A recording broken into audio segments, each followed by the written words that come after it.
Hello, welcome to All of the Above, where we talk about spirituality, healing modalities, energy, intuitive development, the mystical, and any and everything related to spiritual awakening.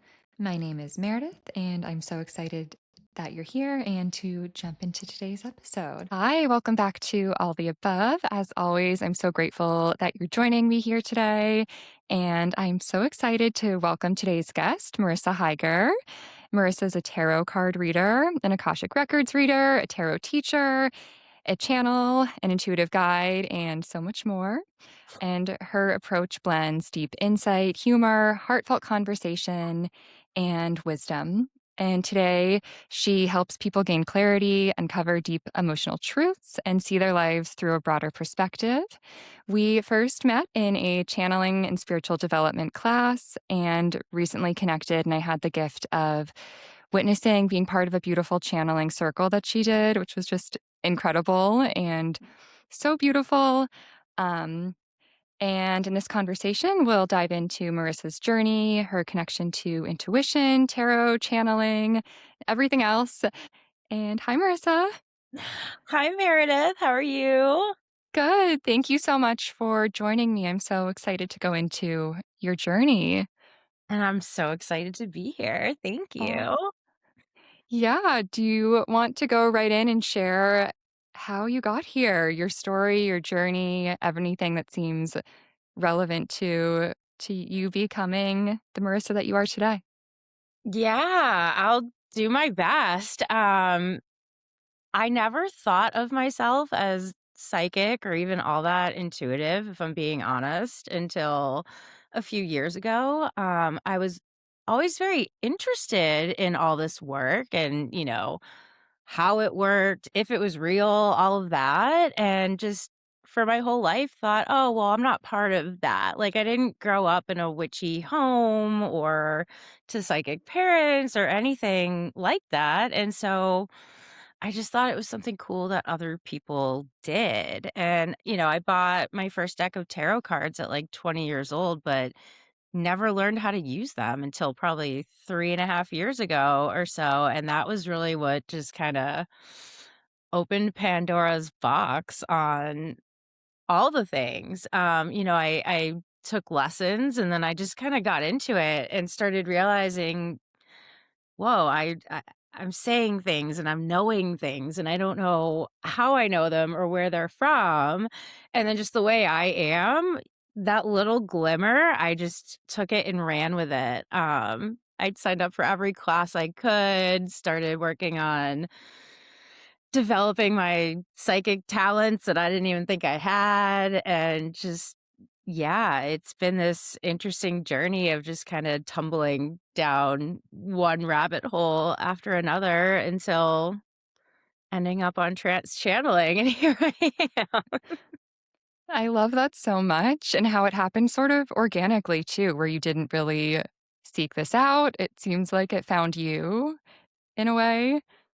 Yeah, and I think for years I was just if it was knocking at the door, I was pretending I didn't hear it because we get so conditioned by things, we're so used to hearing X, Y, and Z is just our imagination, or that only happens in movies. And then, yeah, especially if you are considered like a smart, successful woman, that adds like more pressure on things too, of just you have to be hyper realistic and, stay at your 9 to 5 and all of that. And it's like, no.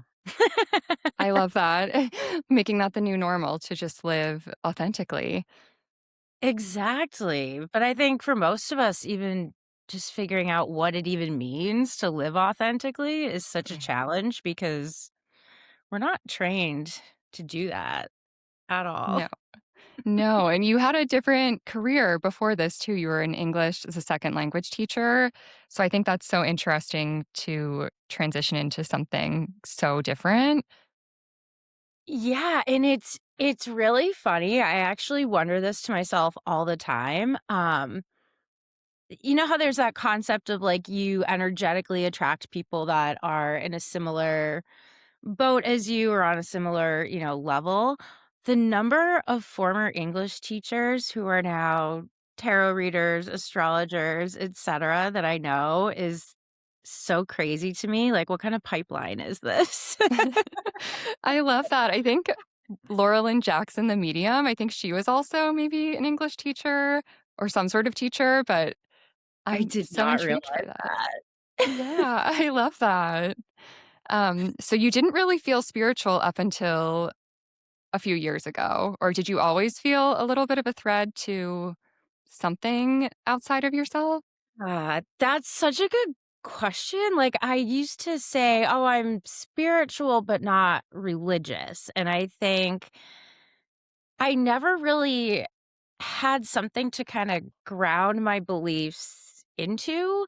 My family was Jewish, and we would, like, light candles at Hanukkah, and I would get gifts, but that was sort of where that started and finished, you know? Like, I didn't have that, I guess, training, if you will, on just how to have faith or believe in anything specific, but I guess, yeah, you could say I always knew there was something more, there was something bigger. I just never had the words or, I guess, direct experience with it to really feel as though it were grounded into reality. And I think teaching actually made me think about this a lot more because my students were adults and they were from all over the world, and we had a ton of students from Saudi Arabia who were very devout Muslims and could really speak to their beliefs, and even if they were quite different than, what we're used to being exposed to, I just always admired how, like, they just didn't have doubts or questions. It was just like, "I believe this, and this is what I Mm. feel, and that's right." And there was always a little bit of me that was kind of, I guess, jealous in a way because I wanted something to believe in so deeply, or, I guess a place to put the strong feelings of belief into, if that makes sense. I just never knew how to work with it. That's so beautiful, and to see the threads kind of connected through your whole story too, like seeing those bits and pieces in your previous life, career, and seeing how it all sort of connects is so special. Um, do you feel like you had a spiritual awakening on this journey, moving into this and making this shift, or was it kind of gentle throughout the transition? I think the start was jarring, and then I threw myself into it so forcefully that any non-gentleness was probably on my part. Um, Shortly after learning tarot, or perhaps even while learning tarot, I lost a very dear friend of mine, and that event was harrowing and so full of grief and just awful that I think that was a big push towards something I'd been kinda tiptoeing around for so long, if that makes sense. And I think just happening, as I was learning this tool that I could use and that I had wanted to use for so long, um, I think a lot of my, awakening had to do with working through this grief and this loss, and on a subconscious level, just wanting to be able to speak to my friend again, And so that just kind of, I think, pushed me even more forcefully down, the tarot to psychism to mediumship to channeling pipeline. I think once I started kind of realizing that there was something there in terms of psychic ability, I racked my brain and did all the research on all the ways I could try to open it up more, etcetera. And,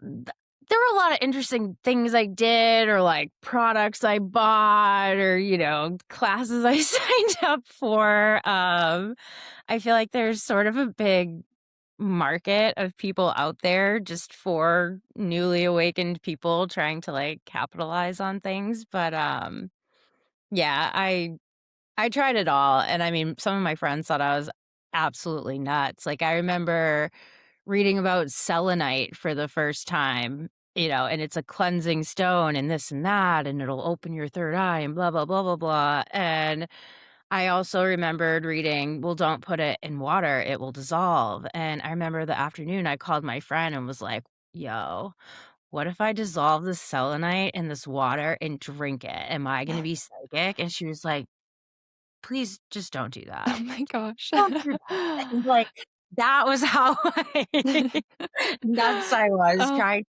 like, unfold this thing that I didn't know I had to start with. It was almost like trying to catch up. It was a funny time. I love that. I love how you just dove in. I feel like some people are more tiptoeing, and it sounds like you just plunged all the way into it. And, and it's interesting hearing you tell your story is I haven't reflected on this, but I have a similar story where at the time that right before I started Reiki, a close friend of mine passed away. And then I felt like I needed Reiki so much for the healing during that process. And it really carried me through, and then similarly, it led to developing further modalities, diving deeper because I felt like I needed it at the time, so interesting parallel there to yeah, I feel like grief does kind of guide us on this path for some of us as an initiation. Yeah, just, like, healing in tandem kind of with learning these different modalities, and exploring our intuition. I think that's the part that people don't talk about as much, all the people on Instagram who wanna sell us, like, a psychic development, et cetera, like, so many people just glaze over the emotional aspect Mm. to it, and so, while I was looking for every shortcut available, including drinking crystals, um, it's like, "No, you need to cry." Like, that's the thing that's gonna open you up more, or just, like, feeling all of the feelings. And I think, a lot of people talk about it. I try to speak to that as much as possible, but it's something that it's easy to say, not always super easy to follow, but if you wanna dig into your psychic abilities, like, there's no way around it. I love that. I feel like we need to acknowledge that more, and it does feel so hand in hand, like, the deeper you go in cleansing everything we've picked up in this life, the easier it is to feel that connection and connect and awaken and receive all of it.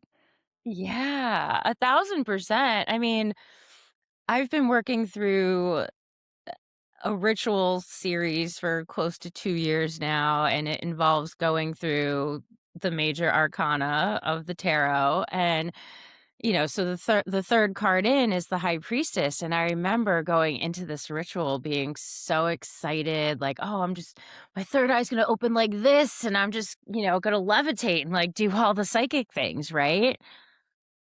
Dude, that card ended up I think I cried, like, the whole 2 weeks or however long I was in it. Like, I literally it brought up every single heartbreak that I'd kinda tried to dodge. It brought up every single painful memory that I had just glazed over my entire life, and I just remember, like, laying in my bed miserable thinking, how is this the psychic stuff? But then I'd go and, have a reading with someone or a gig, and it did make it easier. But the Wow. process was like, "Have we cried Mm. enough yet? No, I guess not." It's funny that you say that because the High Priestess is on my, altar right now. That is the only card I have there because I've been trying to put things on my altar that are like visions of where I want to how I see myself as my kind of highest self, and that's who I chose. So interesting interesting to hear that. Maybe what's to come for me. I love that. Well, they really all do, go hand in hand. Like, you can't go, just full psychic and connecting with others' emotions if you don't sort of have that roadmap within you. And that was kind of my big lesson with that card as well, of just like so much of my gift is being an empath. And I mean, when I say I was a sad kid, I was a sad kid. Like, I don't really remember being happy or joyous. Like, so many of my young memories were being sad or feeling lonely or feeling like the other kids were making fun of me or things like that, which honestly didn't really make that much sense because, like, I came from a really lovely family. My parents kinda spoiled me, and yet so many of my emotions were so difficult, and then, even through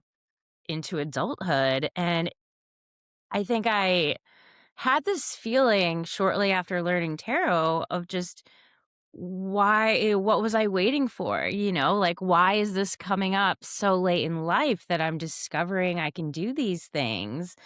And it was because I had to have all those emotional experiences because now I can be sitting with someone and I feel this feeling and I know exactly what it is because odds are I've been through it or something just like it. And so it sort of builds this emotional vocabulary, I suppose. So And beautiful. yeah, thanks. Oh, I love that. And to look back on how every part of that hardship and that intensity is now a gift, right? To see it in the light. Mm. Exactly. Very Chiron. Yes. Um, could you talk about how you learned tarot? I've been curious and I have decks and I'm more of an oracle card kind of person, but I love doing tarot pulls, but I don't like know the cards. I've never studied it. I've never even Yeah. read I have a book about it that I've never read, but yeah, how did that look for you?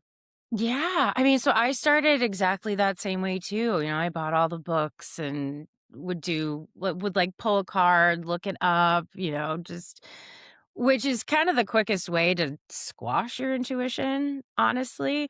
But as a person with a lot of Virgo placements, I just wanted to know it all and like not have to sit and be patient, which is not how that works. But the way that I learned and that I teach now because it made it a lot easier is to break the whole deck into smaller stories.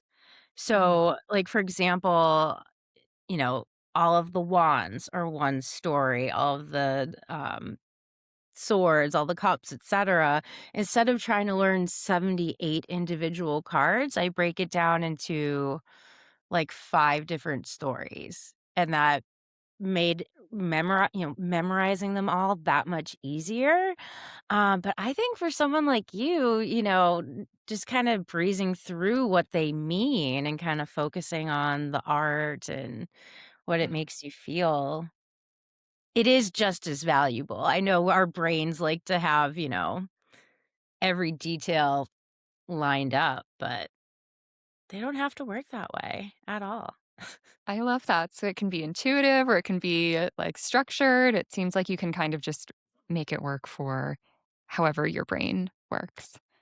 Absolutely, absolutely, and for my brain, I needed the structure, I wanted to know every card, but the magic didn't really start happening until I started having the moments where I would look at a card and look at the person and, if there are 5 different meanings for each card, right? Like, how do you know which one to use in that moment? It's when I would start giving myself the space to be in that moment and say, "Oh, it's, Mm. out of A, B, C, D, E, it's B. Like, that's the one." And I don't have to explain it. That's like the hardest part, to just say what comes to you and let that happen. So it's a little easier when you have the options already going on in here to be able to pull from them. But yeah, if you're used to working with your intuition, I think you can kind of skip over a lot of that. I love that. And like trusting yourself is what it sounds like too, to just trust that flow whenever it does come. Yeah, I think that's, like, all psychic work anyway, right? So true. Yeah. I feel like that's the hardest part, trusting ourselves. Y 1,000%, and that's the part that, like, it's not like you get it once and then you have it forever. That's the constant battle. Mm, Every time, every reading, every channeling session, it's allowing what comes through to come through because a lot of times it just doesn't make sense, right? And so that's the part that's hard to trust, and then that's usually the best stuff. mm. Yeah. And I'd love to hear about your transition from tarot to channeling. I know you still do tarot, but how that happened for you when you started to feel this pull into a different type of reading and offering. Yeah, I think there have definitely been different moments with my cards specifically over time that just kinda kept being, like, reality checks, I suppose, in terms of, again, trusting my own intuition, my own skills, and actually believing in them because I was the last one to believe it at all, I think, if I'm being honest. Um, but yeah, I think maybe 3 months after I had the deck down, and I had already had one of those moments of, "Ooh, let's build on this intuition," right? I remember signing up for some, workshop online that was meant to point out your psychic gifts, and I was like, "Okay, great. Sign me up. Here we go." And when it was my turn, the woman running the workshop said, "Oh, you're very similar to me. Like, you're definitely an empath and you're using those cards now, but you're not going to need them long." And I said, "Lady, Mm. you're nuts. I just learned these like 3 months ago. They're not going anywhere. What are you talking about?" Right. So that I kind of put in the back of my head. But then, probably the following summer, I'm reading tarot at a gig and some random guy I'm reading for is just like, "You don't even need those cards. What are you using them for?" And I'm like, "Oh, that's nice of you, but no, like I need these, right? Like don't steal them from me." And then it just, I started working with a mentor not long after that, and she would say, "You don't need those, like she was the one who pushed me to offer, full-blown Akashic readings instead of just having my cards and like sticking with those and kind of tapping in, but like falling back on the cards. And then it just kind of like kept unraveling from there. Maybe a year ago, I had another psychic tell me like the cards are getting in your way. Mm. And I thought that was kinda crazy too, but he was not wrong. And I use tarot now when I'm working like last Saturday, for example, I read tarot at a wedding reception with blaring music and people drinking and all this stuff, and the cards are a nice way to kinda stay anchored in that chaos, but there are still moments where I'll sorta get lost, and the way to get clear is to push the cards away. Which Mm. just blows my mind, but That is happen so impressive to do that in a wedding reception. That's amazing. it's a different vibe, but it is fun. Very different. How did Yeah. you, or what would you say to someone wanting to dive in? I feel like a lot of people are so the opposite. Is there any advice you'd share for someone who is just starting out? It's honestly, if you're looking to, learn tarot or learn to dive in psychically, I admit I'm a little bit crazy. I don't expect everyone to do this, but just putting yourself out there, especially with people you don't know or you don't know super well, maybe not blank slate to start with. But when I first started cultivating these gifts, I literally went on my Facebook and I said, "Hey, I don't care how long it's been since we've talked. In fact, the longer the better. Let me try reading you." And then just saying the crazy thing. 'Cause that's really the best way to build your confidence is to say the thing that feels nuts, and then when you get that person saying like, "How did you know that?" That's where the trust is built, I I love think. that. Just go for it. Just dive in and start reading and practicing. And yeah. Yeah, Yeah, I'm and needing it's to more take that important with advice. people you don't know for sure, because it's when you know someone, that gives you so much space to start doubting. Because then you're like, "Well, it's just because I know you. I know your Mhm. story. I know what you're doing." That's why the Yeah. stranger key. Find all the strangers. I love that. Do you feel like the Akashic is a main part of your practice? Do you go in there on your own a lot? Or how yeah, what is your take on the Akashic? I feel like I'm in trouble. Oops. I've I've been dodging, like, looking into my own soul for an embarrassingly long time now, I think. Speaking on the Akasha is so interesting because I feel like the more I work with it and the more I work psychically, there really isn't any separation. I think because, the term Akashic Records came to us, from the East via this Victorian time, um, we associate like, oh, the Akashic Records with this big library and these books and as this place and this space. And it's an interesting like mind tool, I guess, to just sort of envision it and begin to wrap your mind around the concept. But the Akasha is everything. And Mm, it's funny because after a while I started wondering to myself, like, what is the difference between what I'm calling an Akashic reading and a psychic reading? And it's really mhm. all the same, like in class, Mary, our teacher, said someone asked her a very similar question, and I loved what she said that we are all within the Akasha, we contain the Akasha as well. And so it is when you're tapping in psychically, yes, you're tapping into that and everything within it, which is everything. It's such a strange thing for us as humans to talk about with this like limited language that we have. But yeah, I think just my understanding of that and kind of being open to trying to like wrap this brain around this massive concept is an integral part of any kind of reading anyways, whether directly or indirectly, because just the more open you are, like the more I guess space you're taking up within the records or the Akasha, if that makes sense.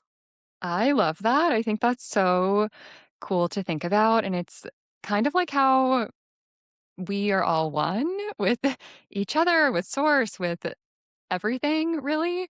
And it's just making me think of that. Like, we're there now. We have been there before. We always are there. And yeah, so it is. I love that there's no kind of separation. And do you feel like you're there when you are doing readings, even if you're not consciously aware of it, but it's always kind of present? Yeah, I think it's more just like the active attempt to be there is kind of what makes it feel more like, oh, I'm tapped in or like I'm on or any of the language that we use around what it means to be, I guess, in the zone to be giving a reading, you know? Yeah. And so it is just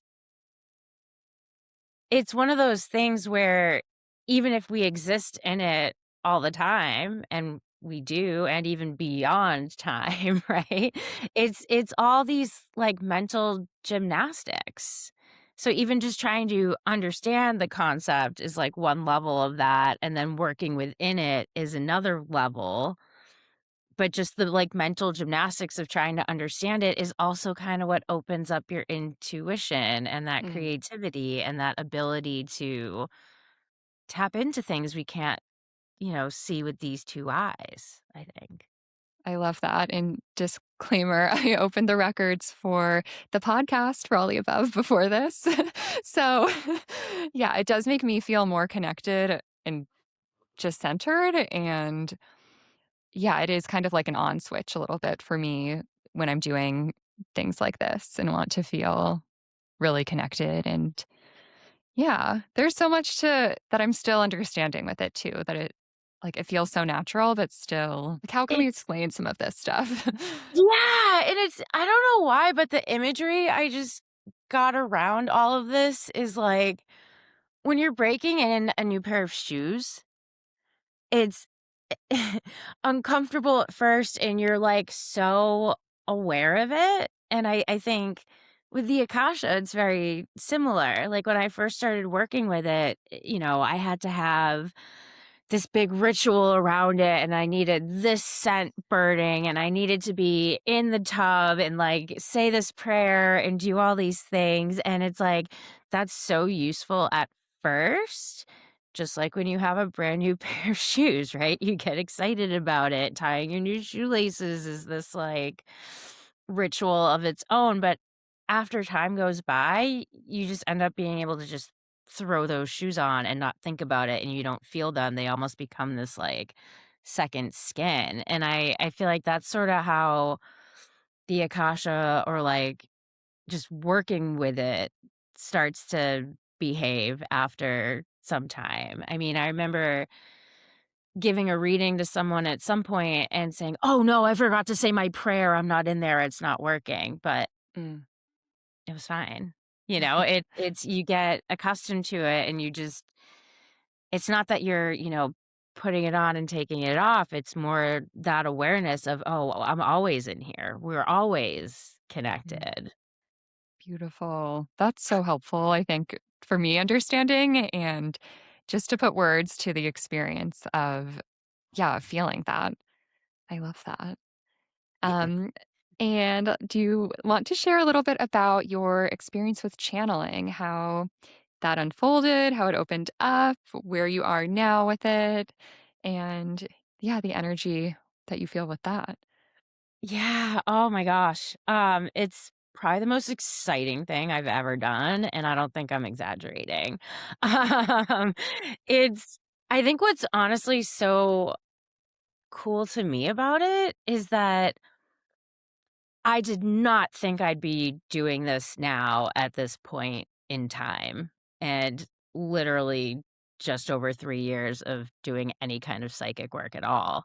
This, to me, felt like something that would take years, if not decades, to hone in, and, I mean, I'm just in awe of how I mean, we, both of us, right, were able to just take this class and be able to tap in and do this. And I had actually studied this a tiny bit with my old mentor in a class that she had put out. And I think I did it like one time, but kind of back to that conversation around healing. I was healing through a lot of really difficult stuff at that point and was just kind of overwhelmed by, oh, I should be practicing this more and I need to just trust in this. And it just felt so impossible then that I just tabled it for so long and coming back to it had no expectations, which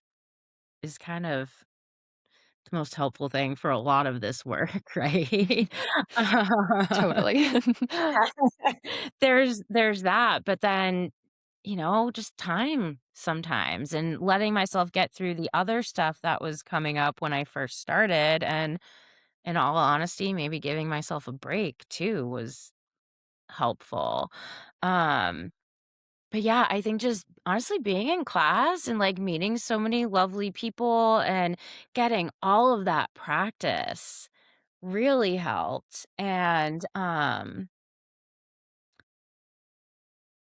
yeah, just again, like all the trust, right? Like just saying the crazy things and seeing how it works. Um Do you feel like you know who you're channeling? So is it your higher self, or do you have guides that you can identify that come through? yeah, and it's funny when we first started you know, class and channeling, and I got so in my head about who am I talking to or who's speaking through me, I suppose. But yeah, I am still putting the finishing touches on understanding who it is, but at this point in time, it's kind of a consortium of different hearth goddesses. I know Bridget is there from the Celtic group, and that's my number one guide anyway, so I wasn't totally shocked to see her there. Um, and I know Hestia from the Greek mythology is there as well. I'm determining whether Vesta is there or not from the Roman mythology. I do work with her in kind of a different capacity. But yeah, it's this like very ancient, very wise, very nurturing and motherly kind of energy. But definitely a plural group given how they speak. It is always, we. Um, but yeah, that's who it is, and I think I'm still gonna learn more as this unfolds, but that's my main group for now. I love that, and just wanting to validate that too, that it did feel so motherly and wise and ancient when I was part of your channeling circle recently, and yeah, it was just like this beautiful storytelling that also at the end I was like, "Oh, she's an English teacher." I didn't know that at the time, and it it felt like they were using your knowledge of words and the depth of just the beauty of speech, and it was yeah, so beautiful, and I'm excited to, yeah, hear you share more about that and for more of that to come. Yeah, thank you so much. Yeah, it's wild. I mean, when they say you're channeling, you're not separate from who you're channeling, and none of us are separate anyways, but it is one of those things where I find that when spirit says something really wise, I go into this like, "Oh, that wasn't me. They said that." And it's such an unusual way of thinking, I guess, It's like but it's literally coming out of your mouth, and so it is part of you, but it really does just kinda show even as the channel, it shows you these aspects of self that you don't really recognize Mm. fully. Um, I mean, I always considered myself a pretty intelligent person, but when I hear what comes out of my mouth in trance, it's like, whoa. Uh, or even the nurturing piece. Like I'm more of a goofball in my day to day, I'm the one who will like joke through all the feelings. Like, yes, I love to gas people up, but it's usually more of that, like, oh my God, you go girl kind of thing than whatever's happening in trance, like spirit is all like, oh yes, dear, and just so direct and just really shines this light on how lovely people are, but without the joking around or like the giggles. It's just like, no, this is you, and you are going to look at how great you are. And I think that is just a level of depth that is so strange to see. Not that I'm not a caring person, but it's like I'm not motherly like that, or I never thought of myself as motherly in that way, but that is exactly what's coming out in trance. So it's this really interesting kind of split. That's all me, but just, a different iteration, I suppose. I don't know how to really say it. I think that's such a great way to say it and explain it because it is you, but it's also this other aspect of you. Are you aware when you're channeling? Do you have a bit of awareness of what you're saying? Like, I usually have a bit, like, I'm hearing it, listening to myself speak, kind of. Is that similar for you? Yeah, it's kind of a weird like flow or almost like waterfall of words, thoughts, phrases. It's never a complete idea. Like, it will f I know I'm starting because 'cause I'll get a couple of words and they're just hanging, there's no if there's a subject, there's no verb, you know what I'm saying? And so I Yeah. kinda have to say the first few things to get the next few things, but then whatever came before that's gone. So, yes, I can hear it, but it doesn't make sense, and I can also kinda hear my own mind going, "Well, what are we gonna say next? What's coming out after this? Is it gonna be a complete sentence?" Just all the, like, blah, blah, blah, blah, blah, blah, blah. So, Mhm. yeah, I guess I have a rough idea of the subject matter, but the details, no, not really. I love that. Yeah, and then do you come out of it and you're kind of like, "What did I just say?" Like, not really have much of a memory of the entire experience? It's sorta that, like, dreamlike kinda quality where you're like, "I know the plot, but, what happened at this part or what happened at that part?" is there are a lot of questions usually, and it does sorta depend, from session to session. Sometimes it feels a lot lighter and you can kinda hear more, um, but, yeah, other times it's a lot less clear. Like in the circle, for example, with 5 people's energy versus just one-on-one, a lot of that was really fuzzy. Mm, that makes sense. Yeah. Oh, it's so cool. I love that, and I love how you are just explaining this too, because I think it is hard for people to wrap their head around if you've never experienced this, if you've never heard of it, if you've never tried it. So I think that's really helpful for people to hear how it comes through and like what's happening with you during that. And it's not like this crazy out of body experience, but it can be, I guess. Um, but it is still just Marissa there sharing and speaking. And it's so beautiful. Yeah, what Yeah. a gift to share that.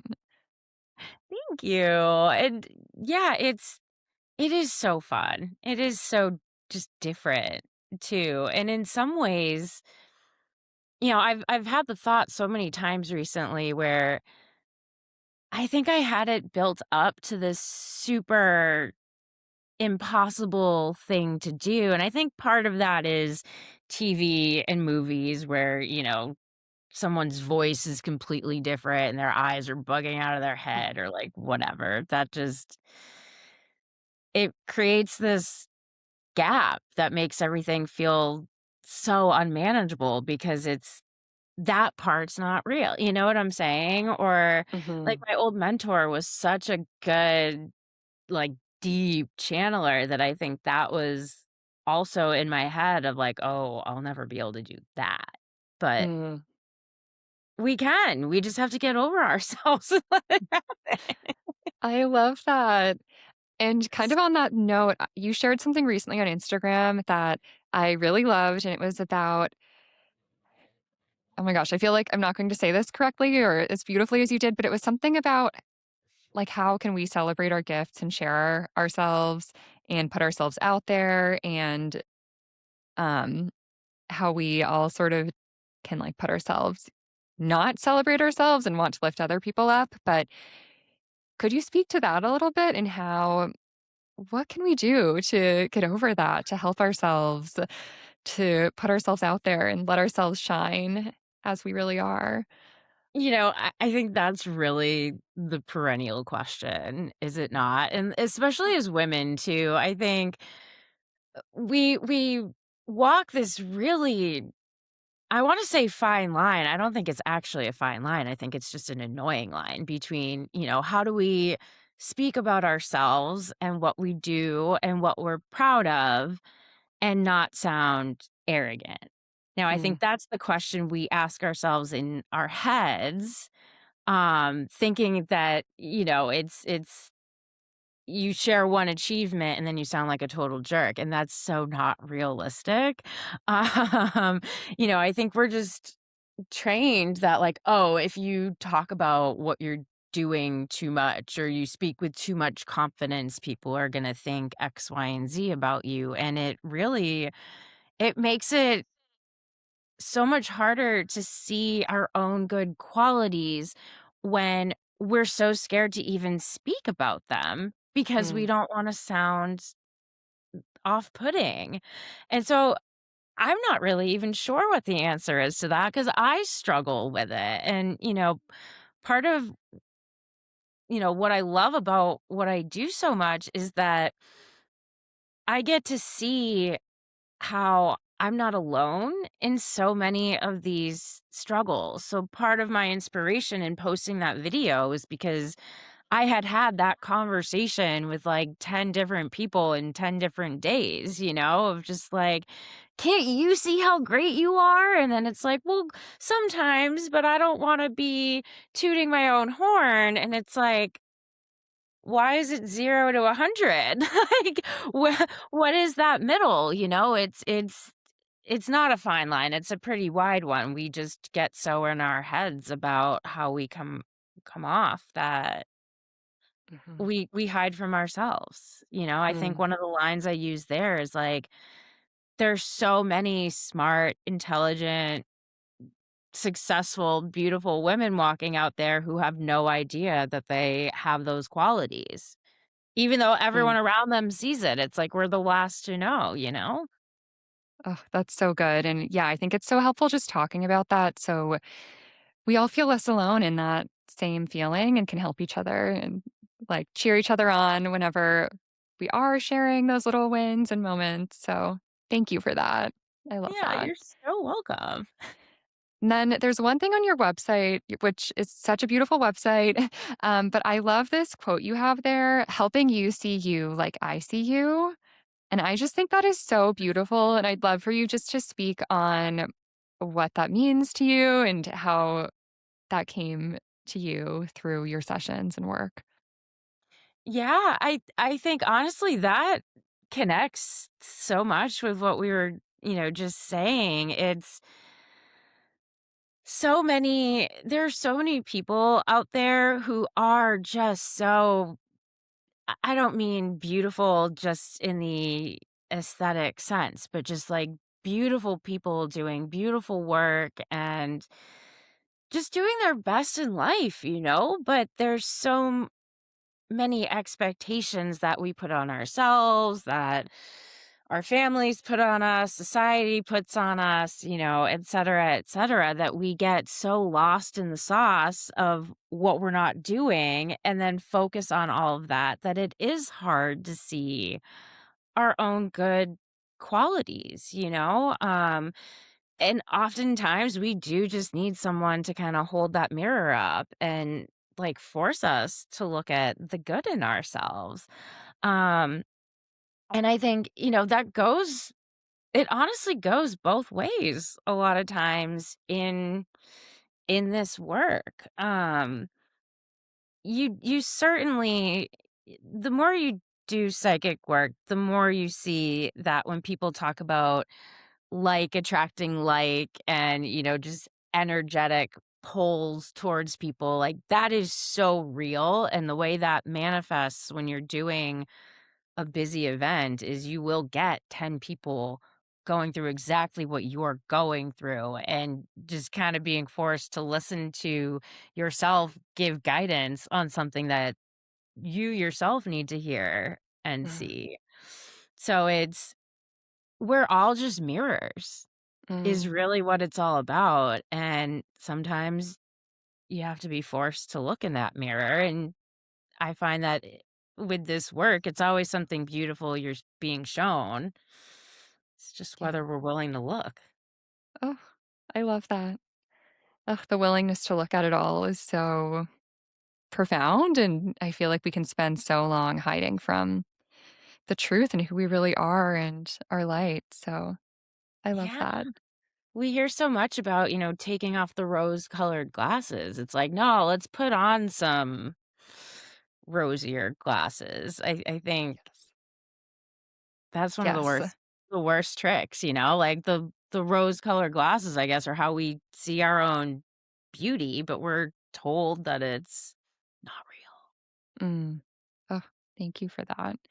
Okay, and then a few little questions to wrap up. You have such an incredible sense of humor, and I was wondering if you have any funny stories or experiences that you have that you'd like to share across your time doing this work.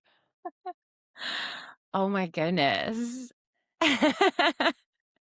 So many stories. I think honestly, so much of the humor that I find has to do with, I mean, I think just the thing that ties together every aspect of my life is words and my love for words.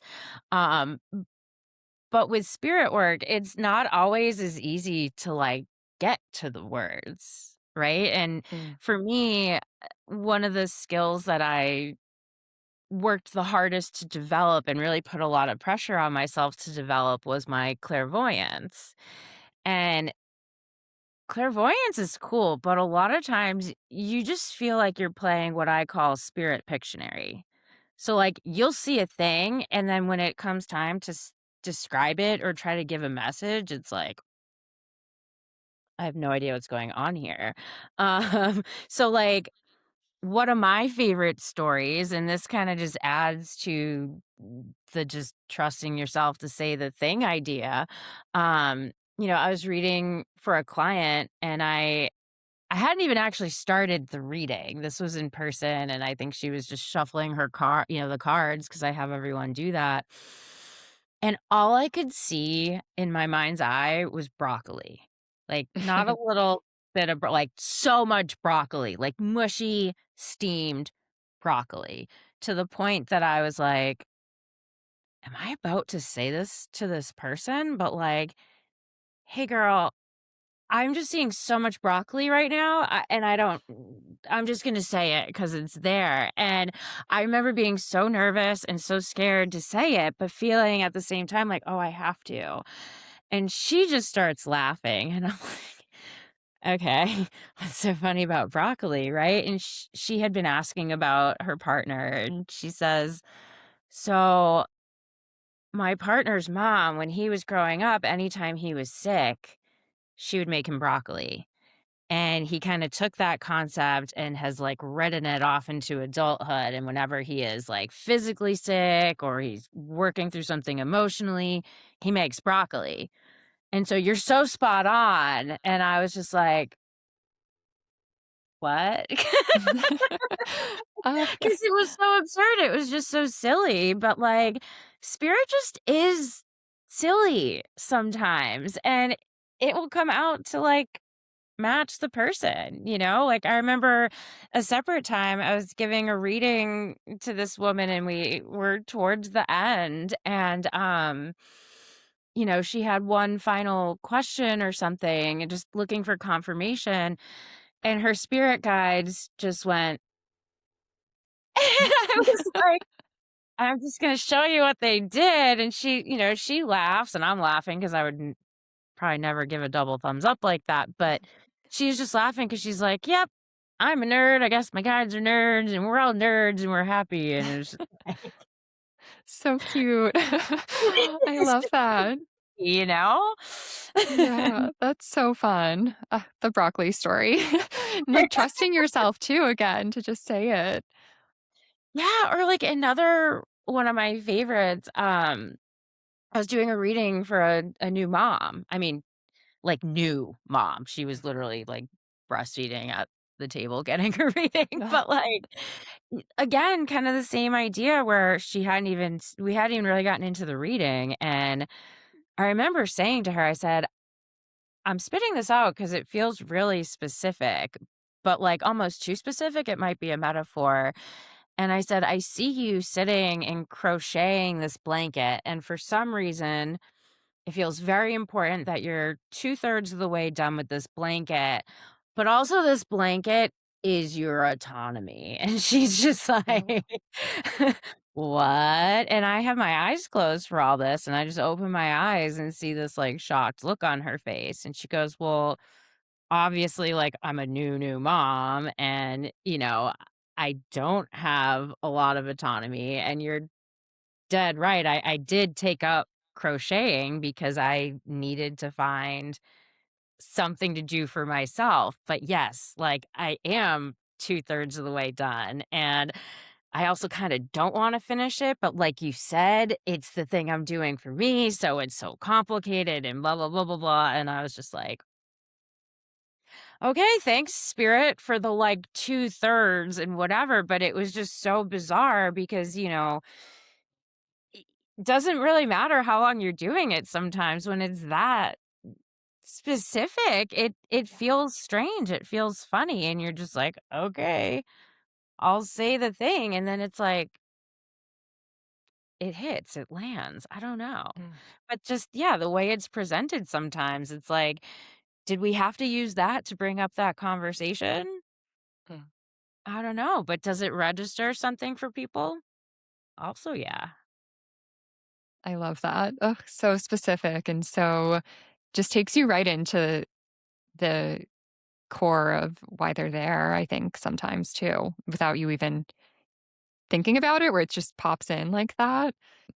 And I think, when it's something, like, odd or funny like that, I think it just makes people more comfortable. And it's just also, like, getting a reading can be really profound and serious, but it also doesn't have to be, like, so serious, and just Totally. taking the fear away and alleviating people's anxiety is so helpful. Mm. I love that.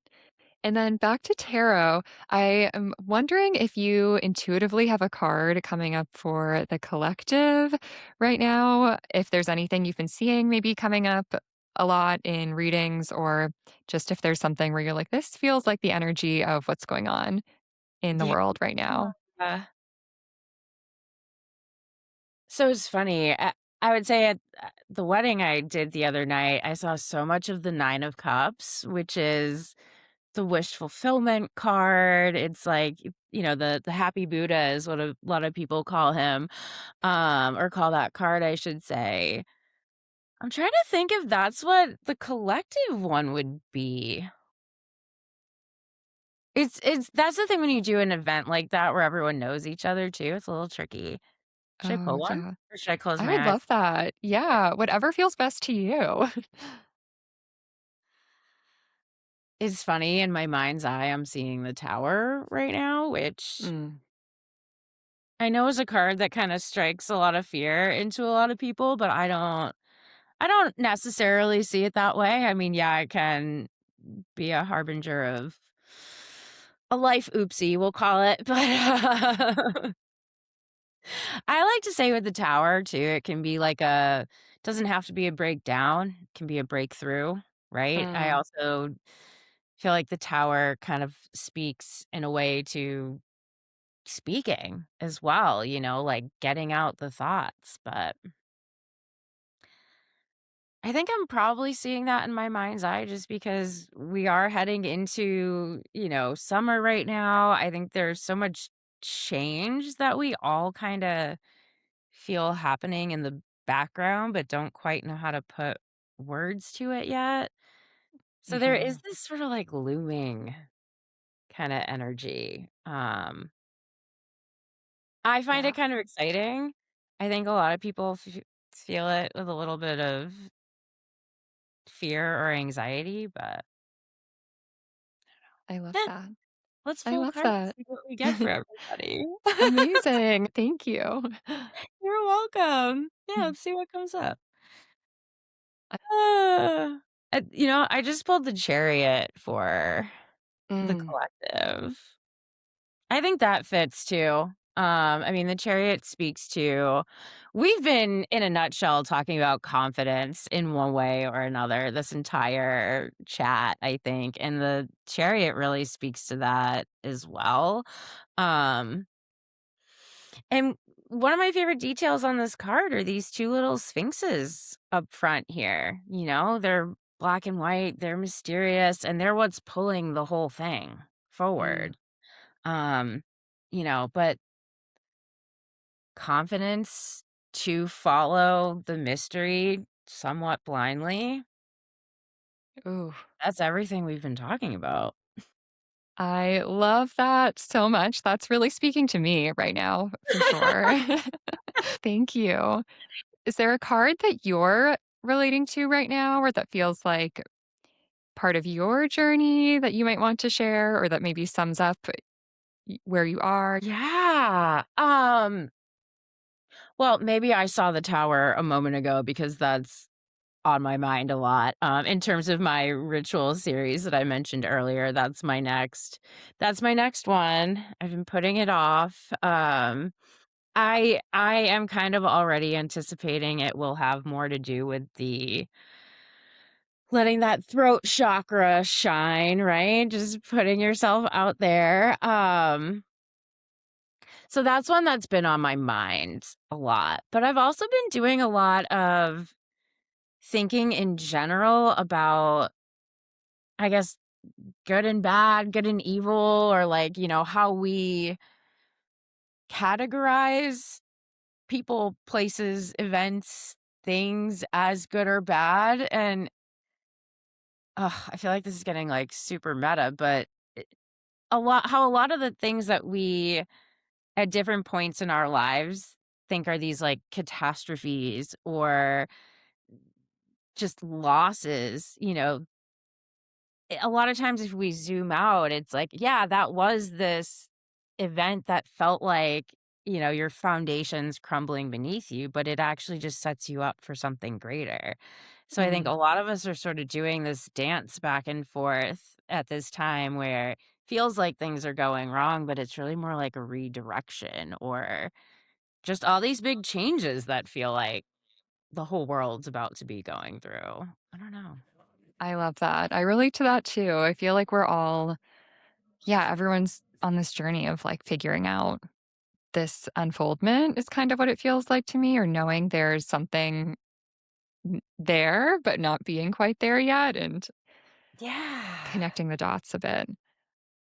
Yeah, it's we all say like different people having different experiences, but it's the more people I talk to recently, it's like, no, we're all kind of having that same experience right now. It's something.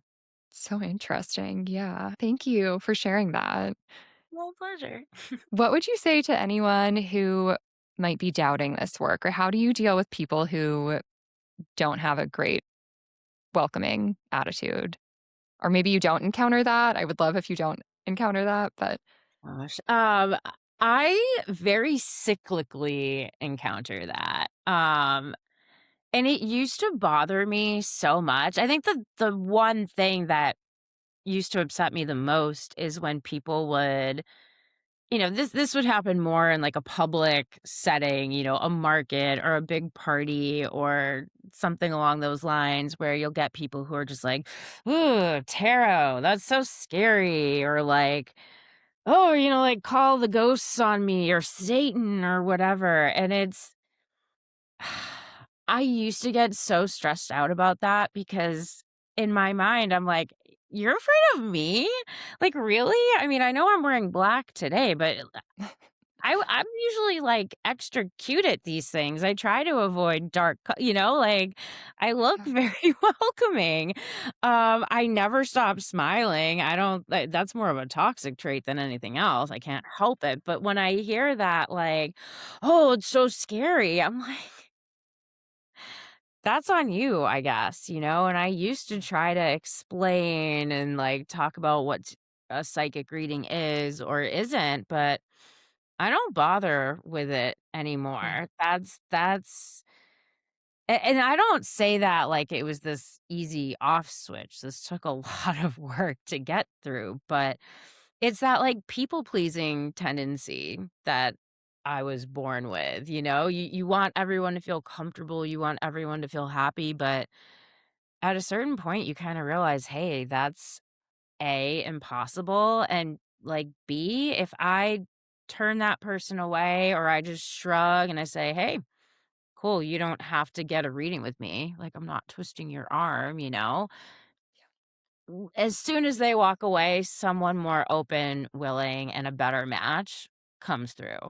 Mm. And it's, I think, learning to deal with people doing that, that was a big part of my journey, you know? Um, because I didn't, not that I was even trying to defend myself that much, but more just like I didn't want people to have that opinion or fear, and took a lot of it on myself. And it's not for us, you know? Mhm. That's their thing, and for every person like that, there's someone kinda waiting in the wings who needs just what you have. I love that. That's such a beautiful answer, and yeah, to not let it impact you, and then I love that you can see the actual like, the other person there after, coming in to, like the light coming in to fill the shadow and to give you that little boost. Yeah, and I mean, it is quite literal most of the time, and I remember there was a period where this was happening everywhere I went, and it really was getting under my skin, and I, had talked to a few people about it, and I had a friend who, if I'm being dead honest, is kinda scary, she's, like, full goth and the black lipstick and, like, a Capricorn stellium and just, like, real intense, and I remember talking to her about this, and it had happened to me, like, 3 times in one day or something, and she's like, "Oh, that's happened to me once or twice." And I said, "Like, in life? Like, in your whole career doing readings?" She said, "Yeah," and I'm like, "This happened to me in my frilly white dress today 3 times." Like, the math isn't mathing, like, I don't get it, and I remember finally, I talked to my mentor, and her answer was, "Oh, you need to raise your prices." And Hmm. I was like, "How does that connect?" You know? And she said, those all of this connects. These people are coming up to you and they're talking to you like this because, yes, you are approachable. You Mm, do look very nice. People aren't like, yeah, people aren't afraid of you. So they're walking up to you and telling you you're scary. She says, I know it sounds crazy, but like, that is what's happening. She said, if you raise your prices, that shows that you value yourself and therefore won't take that kind of nonsense, and mm. so you won't get it. I And love I still that. wasn't getting it. I said, like, "In this economy, are you nuts?" But tried it, and she was 100% right. No one said it to me anymore. People tipped on top of it, it was like this whole thing, and it did bring better people in general. It's wild. Oh, amazing. I love that. And then can you just speak a little bit about your offerings and how people can work with you, find you, and yeah, experience your magic? Yeah, absolutely. So I have my website, MorissaHigerSees.com. My Instagram is the same. Um, Currently, my favorite offerings are my one-on-ones online. I offer a blended reading style, although I am leaning heavily into the trance these days because it's just so deep and profound, and I love it. Um, I do a lot of private parties as well, so anything from, getting a bunch of your friends together for a fun night in with some readings to, like, a whole wedding reception and anything in between. In fact, the more creative, the better. Like, if you can reach out to me with a kind of party I've never even thought of, I will love you that much more. Love I it. am also available for, like, tarot tutoring. I do workshops sometimes. And yeah, stay tuned to my Instagram for more trance circles coming up. Love TBD. it. Oh, I love it. Yeah, that was such an amazing experience. And then just before we go, is there a final quote or anything that you'd like to share with listeners? Oh my goodness. So I much know, pressure. high pressure. I know. Um, the one thing that I was thinking about before, the more that I work in trance at that level of just closeness with spirit, So many of us, our goals in life, it's really just to experience joy. Mm.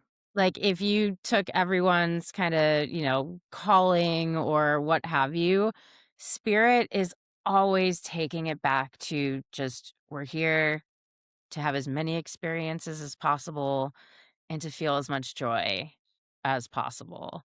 And the part that gets a little tricky is that joy even comes through in things like grief and loss, because the full spectrum of experiences, there should be joy in having as many experiences as possible.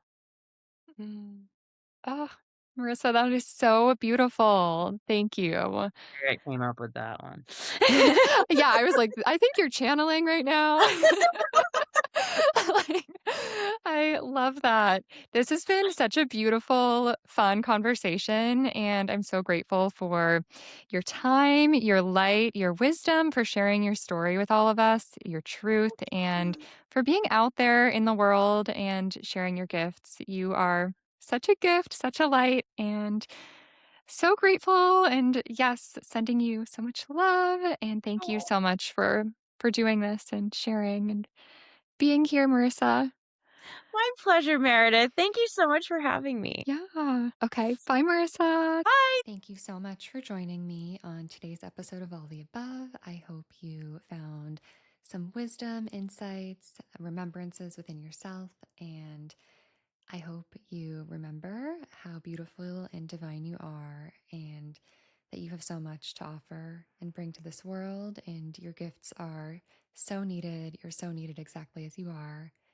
And with that, if I haven't said it yet, I want to send you so much love and light. And thank you so, so much for being here. I hope you have the most magical day, and I will see you soon. Bye.